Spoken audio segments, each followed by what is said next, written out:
Welcome to 301 Banter, a show having conversations with the finest athletes across Minnesota. We delve into the trials and tribulations of the athletes, coaches, and broadcasters that make the sports world in Minnesota tick. So whether you're a diehard sports fan or just curious to learn about different people, join us for discussions and behind-the-scenes glimpses into Minnesota's vibrant sports community.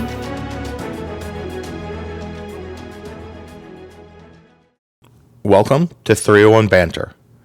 Joining the show today is Ryan Bischel. He's dominated the crease at every level he's taken on. From his days donning the red and white at BSM, through the USHL with the Fargo Force, to an impressive collegiate career with the Notre Dame Fighting Irish in South Bend. His resume speaks for itself. A 2024 nominee for the Hobey Baker, Mike Richter, and Hockey Humanitarian Awards. Ryan was also a semifinalist for the Richter Award and earned academic All-Big Ten honors multiple times. In 2023, he was named Big Ten Goaltender of the Year and an All-Big Ten First Team selection. After a year in the ECHL, he decided to hang up the pads and retire. Ryan Bischel joins 301 Banter right now. All right, Ryan Bischel, former Notre Dame and Benilde goalie. Thank you for joining us here on 301 Banter today. Yeah, thanks for having me, Charlie. It's been a while and it's good to catch up. Yeah, for sure. So let's start back at the beginning. What made you choose the position of goalie to begin with? Oh man, you know what? My first game playing goalie, I think I let in like 17 goals when I was playing youth hockey for Wayzata.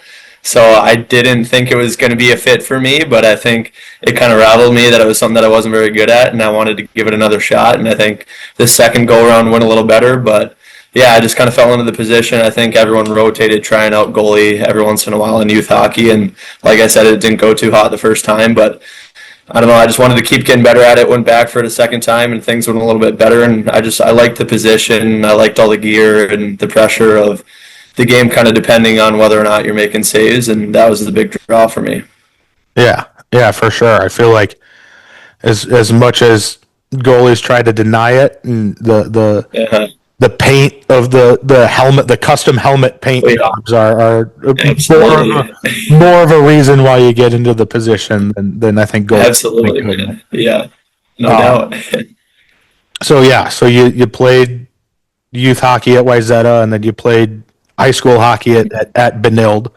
Yep. For 3 years. What was the best moment of those 3 years at Benilde playing? Yeah, I think it was pretty cool just getting to play against other players in Minnesota high school hockey like Middlestat and those guys. I think my freshman year we made it to the sectional finals, so we got to play at Mariucci there, and I think that game ended up going into double overtime. We didn't make it to state, but I think just getting to play at Mariucci as a kid growing up in Minnesota was a pretty cool experience for me, and that's something that sticks out. And then just kind of the relationships that you grow with guys throughout the course of your 3 or 4 years, whatever it is they're playing high school hockey, is something that you don't necessarily get when you move on to junior hockey, as guys get traded and there's kind of a new roster every year. So just getting to spend an extended amount of time with some of the guys that are kind of close to your age there was a pretty cool experience. Speaking of the Mariucci and playing some of those big schools in the playoffs like Eden Prairie and Casey Middlestat, playing at BSM, what did you have to change your mindset at all for those big games and playoff games too? And yeah, I think so. I think you try to approach every game the same. I think it's a little easier to get a little more fired up for some of the big games when you're playing in front of a big crowd and against some of those better players. I think you kind of create rivalries with some of the other bigger programs. I know Benilde's a pretty historically good hockey program, and that was kind of the big draw for me to go there to Benilde and have the opportunity to play in those big games against the top guys in the state. And I think if I wanted to play at the next level and wanted to get a college scholarship, I think I realized at a young age that was the route that I needed to take, and it ended up working well. I didn't always come out on the winning side of those games, but I think just being in those experiences as much as possible kind of helps you to grow as a goalie. Yeah, and I think the opportunity to play at the X too, not just Mariucci is Right. very motivating Absolutely. in Oh those yeah. those moments. And Yeah. so you left BSM and went to play at Fargo for the Force. Mhm. What went into that? So I actually was planning on going back for my senior year, and one of my best buddies, Connor Mayer, he was committed to UConn at the time. He decided that summer leading into our senior year that he was going to leave high school and go play for Sioux City. And I think we were kind of a package deal. As soon as I heard he wasn't going to be coming back, I started kind of exploring some of my options. And there was no guarantees in Fargo. I think the head coach there at the time, Kerry Eads, I called him and just asked, do you need a goalie? I'm looking for an opportunity in the USHL and think it would be a good fit up there in Fargo. And he initially had told me no, but he called me back towards the end of summer and said that I could come up on a tryout basis. So there was going to be 3 goalies there for training camp, and he was going to let one guy go once the regular season kicked off. And I ended up making the team, and it was a good fit up there in Fargo. I ended up spending 3 years there, which is a little longer than I had anticipated. I did the 1 year my senior year in high school and then 2 years after, but I loved my time there. I think the families that I lived with were great, and all the guys that I played with were awesome. And it's a pretty cool hockey experience up there in the USHL. Yeah, what you touched on it a little bit, but what was that culture like? Where the Fargo has, NDSU up there, but they're not Right. obviously not a huge hockey school. They're a big football school, but Yep. did Fargo rally around the one hockey team that it seemed to have? Absolutely, man. That was like, besides NDSU football, you touched on it. I think the Fargo Force are kind of the biggest thing going on in town. So we had a great crowd every night. I think we sold out like 80% of our games when I was up there, and we were fortunate enough to win the Clark Cup my second year. And coming back and having the police escort and a big parade set up for us just kind of showed the support that the city had for us. And it was a cool experience. It was a lot different than playing in high school. I think I realized pretty early on when I got up there that it turned into a job, and your job's on the line every night, and guys can get traded and cut with no notice. So I think it was just an intense environment that I got thrown into, but I think it ended up making me kind of a stronger goalie for sure. Yeah, those juniors, small town teams seem to rally behind their team a lot. Absolutely. So, sounds Yeah. like Fargo's not much different, even though they have a college, in town too. Exactly. Yeah. So then you said, yeah, 3 years, you win the Clark Cup in your second year, and then you're on to Notre Dame. How much did Fargo and the Forces kind of front office? How much did they help make that decision, or make it Yes. easier to make that decision? Yeah. So it was kind of a weird route for me. I had committed to Clarkson University, a small school in the ECAC up in upstate New York. I committed there my junior year when I was at Benilde. And I realized after taking an official visit that wasn't the right fit for me. And the coaches at Fargo and the guys at Clarkson kind of encouraged me to reach out to the Notre Dame staff. I think they all had a pretty good relationship with those guys down there. And I had a conversation with Jeff Jackson, the head coach at Notre Dame. And after having that one conversation, things felt right. And I took my visit out there and realized that it was definitely the right spot for me. I got to go on the field for a football game and check out the hockey facilities, and the place sold itself. So yeah, I think it was the right decision. Absolutely. Yeah, so they're sounds like they're using the football team to help recruit for all sports, Yeah. not just the football kids themselves. So Exactly. Yeah, it works. yeah, I mean, Yeah. I think they kind of figure too that you're going to be going to some football. If you're an athlete, you do like sports in general. So Exactly. Yeah. use that. No, I got the full experience. Yeah, it was a pretty cool day, and like I said, it just felt right. So I jumped on the opportunity as soon as they gave me an offer. Yeah. So then you played at Notre Dame for 5 years. You had the Yeah. year of COVID eligibility, which that was a weird season. Did it? No. Obviously, we were watching from TV and limited access in the stands that year. Was that season as weird playing as it was watching on TV that year? It was absolutely, and honestly, it was just the day to day, kind of just having to go in every morning and get COVID tested before you can enter the rink. The workouts, we were split up in groups, wearing masks, and then, like you said, at the rink during the games, there was only a handful of fans in the stands, so it was definitely a different environment than we were all used to, and kind of like I mentioned earlier, playing in some of those high school games against a big crowd, it gets your blood pumping and you get a little bit more fired up for that. And that was missing that year for sure. So it was a different feel, and we played a condensed schedule. I think we only played in conference games. I think it was a shorter season, but just glad that we got to get out there and play. I know some of the other teams in college didn't have that season. So I'm glad we got a few games in. And then, like you said, I got the bonus year. I got to go back for a 5th year there. So things all worked out great. Yeah, for sure. I'm sure that season, dating back to even before high school, was probably the smallest crowds you played in front of on a consistent. It was weird, man. It felt like a practice or like a scrimmage almost. Like there was quiet in there. I don't know, there wasn't a lot of energy to feed off of, and I guess it helped when you're going on the road, not having all the fans in Minnesota chanting at me that I suck, or going into Michigan and having them rip me. So I guess there was pros and cons. Yeah. No, I did see a video of I think it was Michigan State has the ugly goalie change, either Michigan or Michigan State. Yeah, I think that was Michigan. Yeah, every time I'd pull my mask up, they were yelling "ugly goalie." Yeah. I like that stuff. I was giving them a wink and playing around with it. So yeah, that sort of stuff makes college hockey so fun, and something that kind of gets lost once you move on to pro. It was a different feel in pro, but yeah, those student sections can be ruthless. Oh yeah, no, that's what, like you said, that's what makes college hockey fantastic. So, yeah. Did you have any other chance other than ugly goalie that? Oh man, yeah, there was a few. I want to keep it PG here, but yeah, there was a few. When my mom would come watch me play at Wisconsin, there was one time that sticks out that they were making comments about her, and some signs right behind the net all the time that were not very PG. But yeah, no, I think it was pretty much every opposing building that we'd go into, I'd be getting something. Yeah, people can maybe go look those up on their own if they want. Exactly. If they want to yeah, yeah. I mean, it's out there somewhere.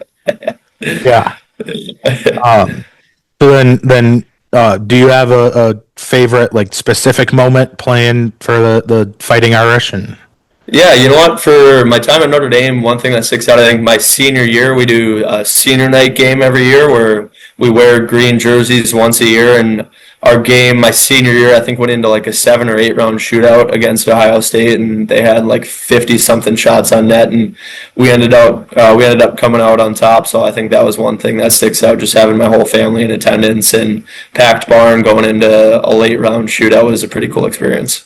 Oh yeah, those close games are really when the student section comes out to. Oh yeah, yeah, exactly. You could feel the anxiety in the building, just like every time someone was going to shoot, it was everyone's holding their breath. But we ended up popping a few in, and it was a pretty fun night. Oh yeah. And then last question here about Notre Dame, at least. And what's something about playing at Notre Dame that people outside the team, or even just broader Notre Dame community don't know? It could be about the hockey program specifically, or the school, or I think the one thing that really sticks out to me is just the community that all the student athletes have, like the opportunity to create relationships with some of those football guys that go on to play in the NFL, and then you stay in touch with them. I think that's something that you don't get at a lot of other schools, and I think it's just such a tight-knit community. I think the alumni network and everyone that's there at school, they all love sports, and you can feel it when you're playing there. I think there's a ton amount of support that you feel, and that's something that definitely stuck out to me. Yeah, for sure. And then you go on to after Notre Dame, you graduate Notre Dame twice from undergrad. Yeah, and then I did undergrad. I studied finance, and then my 5th year, I got a master's degree in nonprofit administration. So gotcha. And then you go on and play a year in the ECHL at up in Maine. Yep. What? Yeah. This is. I don't feel like many people know as much about the ECHL as they do NCAA or Right. the NHL and what like is the locker room kind of vibe similar to the other teams you play with and So this past year, I started off in Boston for the first month. I attended their training camp, which was an awesome experience, and then got sent down to Providence and did their training camp for like 2 weeks, and then finally got sent down again to Maine and in the East Coast League, like you said, and it was a different feeling than it was in those two teams in Boston and Providence. I feel like when you get down to the coast, guys are playing because they love hockey and they want to keep playing. I think it's a different feeling when you're in the AHL. Every guy's trying to get that call up to the NHL, and they're kind of on their own page. But it felt like a team again when I got sent down to Maine, which was honestly kind of a sigh of relief for me. I think that's like something that I was missing big time in those first 2 months up there in the training camps with the higher level teams, and something that I got when I was at Notre Dame, and even in Fargo a little bit, you got more of that. But yeah, I think it was a cool experience. Once I got set down, I felt that there was a pretty tight knit group down there, and guys were rooting for each other, which is something that is important to me. yeah, for sure. So now I do have to ask, you're playing the Rapid City Rush. You get Oh a yeah, fight. yeah. And it's not a goalie versus goalie fight. It was a goalie versus skater fight. So can you Yeah.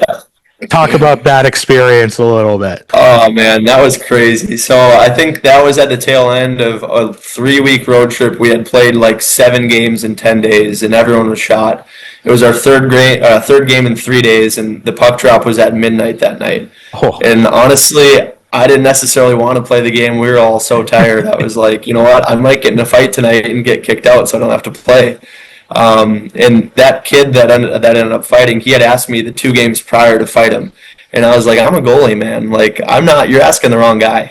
And eventually, a minute into that game, he had hit one of our defensemen kind of off the boards. It was a questionable hit, and he gave him a concussion that ended up ending his season. And that was one of my good buddies. So I just tried to stick up for him a little bit. I gave their forward a couple of shots when he curled in front of the net, and he asked me to go again, and I said screw it and threw off my helmet, and we went at it a little bit, and he got me pretty good across the forehead. I think his knuckles were imprinted across my forehead for a couple of weeks there, but I ended up getting kicked out, and then the ref came back down the hallway, and he's like, where is he? He's going back in. So I ended up going back into the game and having to finish that game out. Although I got in the fight, I guess someone else was able to serve the penalty, so my plan didn't really work out as well as I had hoped. But yeah, it was a funny experience. I got a lot of my buddies sent me texts after that one. oh yeah, that was over social. I think the beauty league picked that one up too, and Yeah, went viral a little bit. yeah, which speaking of you were able to play in the beauty league last summer. Yeah. What's it like playing in the summer league against guys from the NHL down to college too, and everywhere in between? Yeah. The coolest part about that, I think, was just hanging out in the locker room with those guys before and after the game and getting to pick their brains a little bit.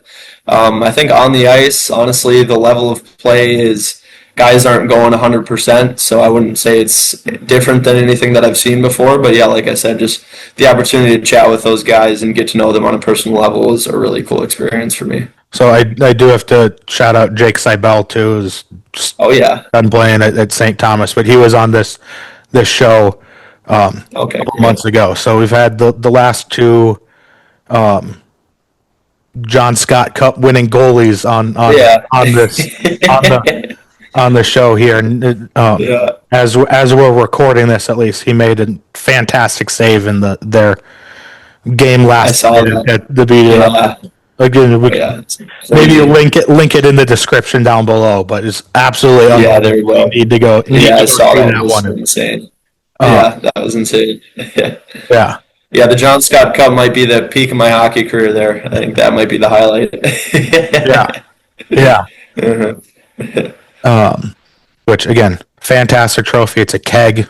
Again, if you have Oh, people don't know, it's a keg of beer, and it's named yeah. after one of the most iconic NHL players. Yeah, absolutely. Best trophy in sports right there. Yeah. Yep. Number one, Yeah. the John Scott Cup. Number two, the Stanley Cup. They've got hockey's Yeah. at the top too. Absolutely.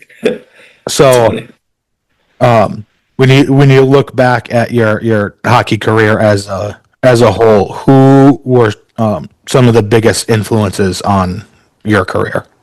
Yeah, I think some of my coaches, my longtime goalie coach, Dave Rogalski, he's a guy that trains a lot of goalies in Minnesota. I know he trains like Jake Ottinger, Charlie Lindgren, Freddie Anderson, and some pretty big names. And I've been training with him since I was like 10 years old. So for me, he's kind of carved my path out and helped me a lot along the way, is not just with the technical side of things, but with my mental game and just finding opportunities for me, whether that be in the USHL or college pro. And he's just a well-connected guy that was able to kind of hold my hand along the way, and something that I'm grateful to have had in my corner. And then aside from that, some of my coaches along the way, I guess Ken Pauley up in Eld was a great mentor to me and someone that I've kept in touch with a little bit. And similarly, Kerry Eats, a guy up in Fargo, he's an awesome coach who's had a great career, and he was someone that really showed me what it took to be a pro and kind of take my career to the next step. And then Jeff Jackson was a life-changing mentor towards me, and someone that I'm going to keep in touch with for the rest of my life for sure. I think